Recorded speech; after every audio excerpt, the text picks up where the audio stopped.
যারা দুনিয়াতে আল্লাহ প্রদত্ত বিধান এবং রাসূল সাল্লাল্লাহু আলাইহি ওয়াসাল্লাম প্রদর্শিত পথ অনুযায়ী চলবে, আল্লাহ তাদের দুনিয়ায় সুখ, শান্তি ও নিরাপত্তা দেওয়ার ওয়াদা করেছেন। যেমন খোলাফায়ে রাশেদিন এবং যুগে যুগে ন্যায়পরায়ণ আল্লাহভীরু শাসকের অধীনে মানুষ ইনসাফ, সুবিচার পেয়েছিল, শোষণ, নির্যাতন থেকে সম্পূর্ণ মুক্ত ছিল। কিন্তু এর থেকেও আল্লাহ বড় সফলতা দেবেন আখিরাতে। আখিরাত হচ্ছে মৃত্যুর পরবর্তীকাল। কিয়ামতের পর আল্লাহ পৃথিবীর সব মানুষকে পুনরুজ্জীবিত ও একত্রিত করবেন। সেদিন মানুষের যাবতীয় কাজের হিসেব নেওয়া হবে।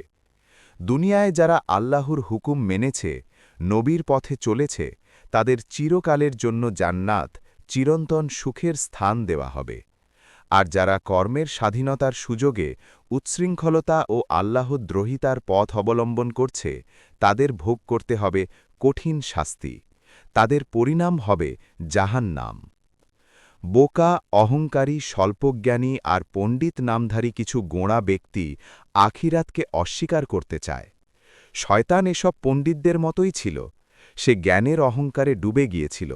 তার চেয়ে শ্রেষ্ঠ কেউ হতে পারে, এটা সে মানতে চাইল না। ফলে তার কাছ থেকে শ্রেষ্ঠত্বের মর্যাদা কেড়ে নেওয়া হল। তেমনি আখিরাতের প্রতি অবিশ্বাসী পণ্ডিতরাও জ্ঞানের অহংকারে ডুবে থাকে। তাদের ধারণার বাইরে যে আরও কিছু থাকতে পারে তা তারা বিশ্বাস করতে চায় না। অথচ একটু খোলা মনে চারিদিকে তাকালে, চিন্তা করলে সহজেই বোঝা যায় শুকিয়ে যাওয়া মাটিতে বৃষ্টি হওয়ার পরই ঘাস গজায় কেন, কিভাবে শীতের জীর্ণতার পরেই আসে বসন্তের সজীবতা, দিনের পরেই বা রাত্রি কিভাবে নেমে আসে। আল্লাহর দেওয়া নিয়ম অনুযায়ী প্রকৃতিতে যখন এরকম বিপরীত অবস্থার সৃষ্টি হতে পারে, তখন সেই আল্লাহ মৃত মানুষদের আবার সহজেই জীবন দিতে পারবেন না কেন? দুনিয়া হল পরীক্ষার স্থান, আর আখিরাত ফল লাভের স্থান।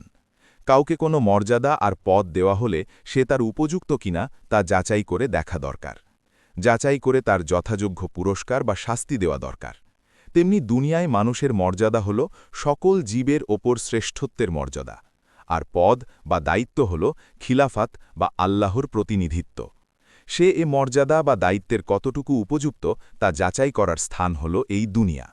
তাই সে আল্লাহ এবং রাসূলের পথে চলে নিজের শ্রেষ্ঠত্বের প্রমাণ দিতে পারে, আর যাচাই বাছাই করার পর আসবে উপযুক্ত পুরস্কার কিংবা শাস্তি।